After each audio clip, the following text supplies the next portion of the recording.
Oh, well, Independence Day is a very historic event in the history of any country, and we in Nigeria are no exception.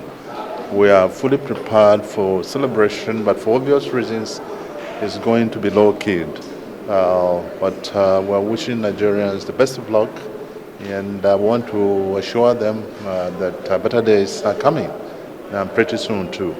Well, this is going to be local. They are not going on fantastic jamboree in the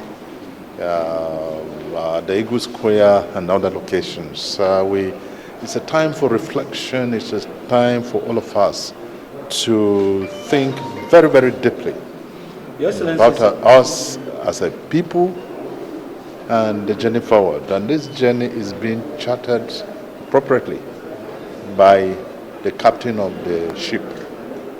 Well, Labour leaders, very, very patriotic Nigerians, and we want to believe correctly that nobody would want to have a strike at this time of a history. It's not in the interest of the workers. It is not in the interest of anybody, because this government is very, very determined to ensure the raise in the standard of living of the Nigerian workers and to create prosperity for all.